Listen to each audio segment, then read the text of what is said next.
독립적인 사법제도가 정착되기까지는 많은 어려움이 있었습니다. 오랫동안 군주들과 장수들이 독단적으로 재판권을 행사하며 자신들에게 유리한 쪽으로 결정을 내렸기 때문이죠.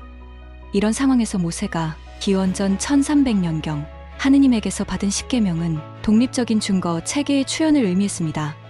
이를 바탕으로 개인의 정치적 이익이 아닌 모든 인간에게 예외 없이 적용되는 법률이 확립되어 갔죠. 그런데 주목할 점은 십계명이 무엇을 하지 말라는 계율이 아니라는 사실입니다. 이번 영상에서는 인류 역사상 가장 중요한 법률 중 하나인 십계명의 의미와 그 독특한 문법적 특징에 대해 알아보고, 이를 통해 법과 처벌, 인간 본성에 대한 새로운 관점을 양자역학적 시각에서 조명해 보고자 합니다. 만약 금지의 계율이라면 살인을 하면 안 된다, 도둑질을 하면 안 된다와 같이 작성되었을 텐데, 십계명은 너희는 살인을 하지 않으리라, 너희는 도둑질을 하지 않으리라 하고 미래 시제로 진술되어 있습니다.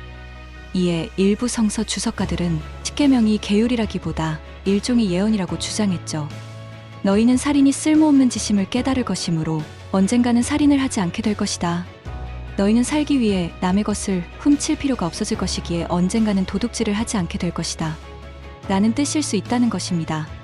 이는 양자역학의 관점에서도 흥미롭게 해석할 수 있습니다. 양자역학에서 입자의 상태는 확률 파동 함수로 기술되는데, 이는 입자가 특정 상태에 있을 확률을 나타내는 것이죠.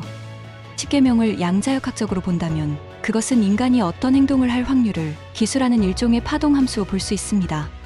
너희는 살인을 하지 않으리라는 말은 살인을 하지 않을 확률이 점점 높아질 것이라는 예측인 셈이죠.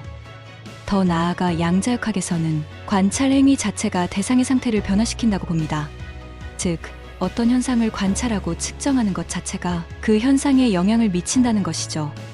이런 관점에서 보면 십계명은 인간 행동에 대한 일종의 관찰이자 측정이라 할 수 있습니다. 십계명이라는 증거 체계를 통해 인간의 행동을 관찰하고 기술하는 것 자체가 인간의 행동에 변화를 가져올 수 있다는 것이죠. 만약 우리가 십계명을 이런 관점에서 읽는다면 범죄자를 벌하는 문제에 대한 우리의 생각에도 변화가 생길 수 있을 것입니다.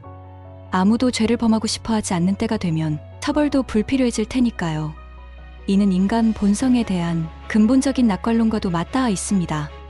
인간은 선한 존재이며 환경과 인식의 변화를 통해 스스로 올바른 선택을 할 수 있다는 믿음 말이죠. 물론 현실 세계에서 이런 이상은 쉽게 실현되기 어려울 수 있습니다. 하지만 우리가 법과 윤리를 바라보는 근본적인 태도에는 큰 변화를 가져올 수 있을 것입니다. 금지와 처벌이 아닌 깨달음과 성장의 관점에서 인간의 행동을 바라보는 것, 그것이 십계명이 우리에게 제시하는 새로운 패러다임이 아닐까요? 양자역학이 우리에게 가르쳐주듯 세상은 고정불변의 실체가 아니라 무한한 가능성의 장입니다. 인간 역시 마찬가지일 것입니다. 우리 안에는 선과 악, 빛과 어둠이 공존하지만 우리의 선택과 노력 여하에 따라 어떤 가능성이든 현실이 될 수 있습니다. 십계명은 인간이 어떤 존재가 될 수 있는지, 어떤 세상을 만들어갈 수 있는지에 대한 일종의 양자적 예언이라 할 수 있겠습니다. 우리 모두가 그 예언의 실현을 향해 나아갈 수 있기를 희망해 봅니다. 여러분은 십계명을 어떤 관점에서 바라보고 계셨나요? 금지의 계율인 동시에 미래에 대한 예언으로 읽을 수 있는 십계명의 독특한 성격에서 어떤 영감을 받으셨는지 댓글로 공유해 주시면 감사하겠습니다. 법과 윤리, 인간 본성에 대한 흥미로운 담론을 나누고 싶으시다면 구독과 좋아요 버튼을 눌러주세요. 다음 영상에서는 또 다른 주제로 찾아뵙겠습니다.